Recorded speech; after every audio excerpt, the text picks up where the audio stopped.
We'll begin this journey with the Central Processing Unit, or CPU, which is the brain of the computer. On top, we have the cover, called an integrated heat spreader, and inside is a smaller metal package that holds the integrated circuit, which is technically called a die.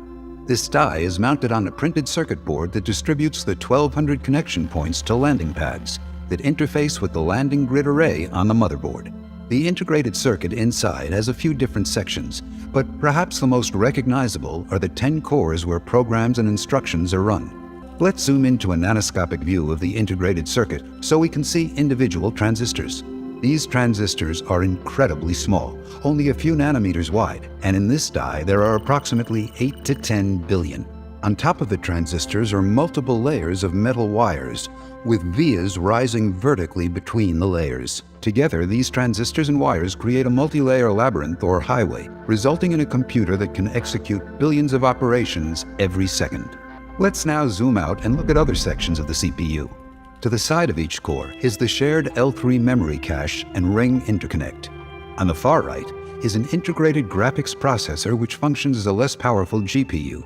In the top left is the memory controller which sends data to and from the DRAM. And finally, on the far left is the system agent and platform I/O, which communicates with the chipset on the motherboard and manages the flow of data between many of the other components in your PC.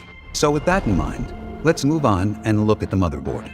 This motherboard is a massive printed circuit board with thousands of wires running inside and a variety of microchips, components, sockets, ports, slots, headers, and connectors soldered to it.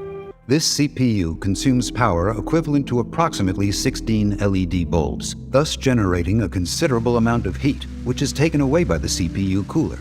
This particular cooler uses a pump to circulate liquid through these tubes and into the radiator's channels, which transfers heat to the radiator fins. The fans then help transfer the heat to the air, and the cooled liquid returns to the pump via the return loop. Let's move on to the power supply, which distributes power throughout the computer.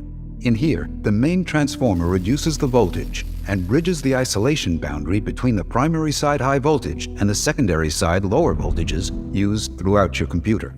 There are dozens of other components used to filter the input voltage and generate various output voltages which are then sent to all the different hardware in your computer. For example, an SSD consumes just a few watts, and the connector uses these voltages, whereas your GPU can consume hundreds of watts using these connectors and these voltages. Next, we'll explore the GPU. Opening the graphics card, we see another PCB, with the GPU's integrated circuit in the center, VRAM chips all around, and the voltage regulator module on the side. Above the IC is a heatsink with a fan to dissipate heat, and on the side of the graphics card are HDMI and display ports, a PCIe interface, and then on the other side is the input power connector. Let's focus on the GPU integrated circuit, which, similar to the CPU, has more than 1,000 solder pads that connect it to the PCB. Opening the packaging, we find the GPU die, which is noticeably different from the CPU. GPUs and CPUs are similar in many ways. However, GPUs have thousands of cores that are limited to basic arithmetic, whereas CPUs have only a handful of cores that perform far more complicated operations. Here's a quick example of what GPUs can do. Take this image comprised of 16 million pixels, each with RGB values for each pixel. A simple way to brighten the image is to add 20 to each of these numbers. A CPU has 10 cores and thus performs arithmetic 10 numbers at a time, whereas GPUs distribute the data to thousands of cores, thus performing magnitudes more parallel processing. The CPU communicates directly with the DRAM through memory channels running inside the motherboard.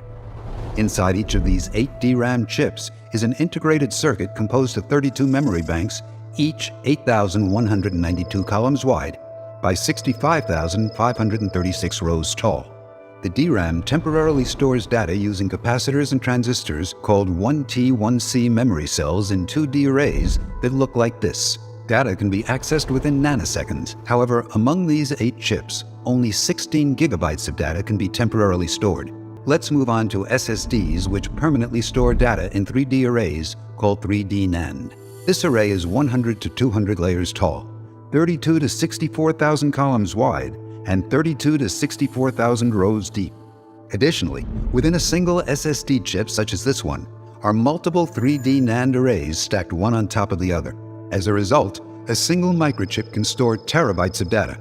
However, reading or writing data takes 50 or so microseconds, which is 3,000 times slower than DRAM.